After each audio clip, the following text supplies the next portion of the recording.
As figuras de linguagem são recursos estilísticos usados para dar maior ênfase à comunicação e torná-la mais bonita. Dependendo da sua função, elas são classificadas em figuras de palavras, figuras de pensamento, figuras de sintaxe e figuras de som. Vamos ver cada uma dessas subdivisões e seus exemplos. Vamos lá. Vamos começar com as figuras de palavra. Primeiramente temos a metáfora, que representa uma comparação de palavras com significados diferentes e cujo termo comparativo fica subentendido na frase, não fica expresso de forma explícita. Por exemplo, a vida é uma nuvem que voa. Mas como ficaria utilizando esses termos comparativos, esse conectivo de comparação?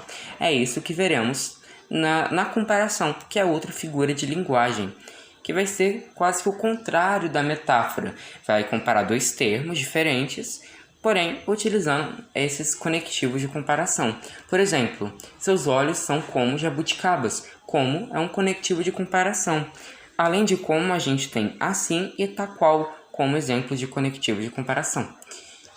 Temos também a metonímia, que é a transposição de significados considerando parte pelo todo, autor pela obra, entre outros. Exemplo: costumava ler Shakespeare. Nessa frase, a pessoa não quis dizer que lia a pessoa Shakespeare, mas sim a obra. O Shakespeare vai ser apenas o autor. Nesse caso, a gente tem uma transposição de autor pela obra. Na catacrese, teremos a representação do emprego impróprio de uma palavra. Por quê? Porque não vai existir outra mais específica. Por exemplo, embarcou há pouco no avião. Embarcou, a gente coloca esse termo quando a pessoa está a bordo de um barco e não de avião. Porém, não há nenhum termo para a gente usar quando a pessoa está saindo de um avião, certo? Não existe avião, por exemplo.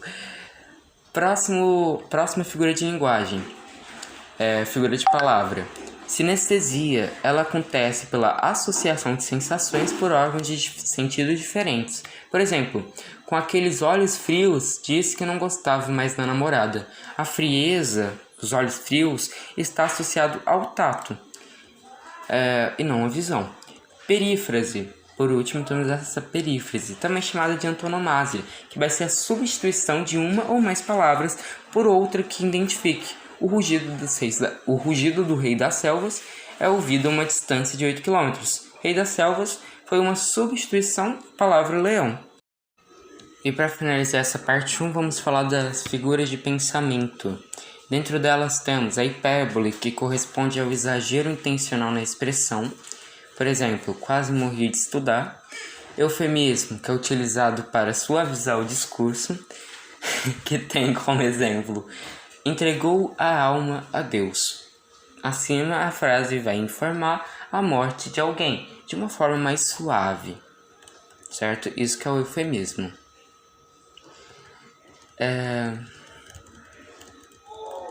Temos também a ironia, que é a representação do contrário daquilo que se afirma. Por exemplo, é tão inteligente que não acerta nada.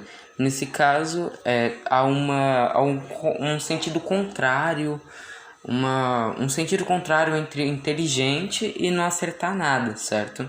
Há uma contradição nisso. Isso que é a ironia. Na personificação ou prosopopeia, temos a atribuição de qualidades e sentimentos humanos aos seres irracionais. Por exemplo, o jardim olhava as crianças sem dizer nada. O jardim olhava, o jardim não olha. Isso é uma atribuição a um ser irracional. O jardim é um ser irracional. Beleza? Antítese vai ser o uso dos termos que têm sentidos opostos. Por exemplo, toda guerra finaliza por onde devia ter começado a paz. Guerra, paz são palavras com sentidos contrários. Paradoxo representa o uso de ideias que têm sentidos opostos, não apenas de termos, como é no caso da antítese. Por exemplo, estou cego de amor e vejo o quanto isso é bom. Como é possível alguém estar cego e ver? Certo, não faz sentido. Gradação é a apresentação de ideias que progridem de forma crescente ou decrescente. Por exemplo, inicialmente calma, depois apenas controlada até o ponto total de nervosismo, certo? A gente começa inicialmente depois controlada e o ponto total de nervosismo, né? Há uma progressão de tranquilidade até o nervosismo no final. Apóstrofe é a interpelação feita com ênfase. Por exemplo, ó céus, é preciso chover mais? Em outras palavras, é quando a gente invoca uma pessoa, uma entidade, seja ela real ou não. Nesse caso, ó céus, ele está falando com os céus, com as pessoas que ficam no céu, dependendo da crença, obviamente. Então, essas foram as figuras de palavras e sonoridade. Essa foi a primeira... Não, e pensamento, palavras e pensamento. Na próxima parte, vamos falar das figuras de sonoridade e de construção. Até daqui a pouco.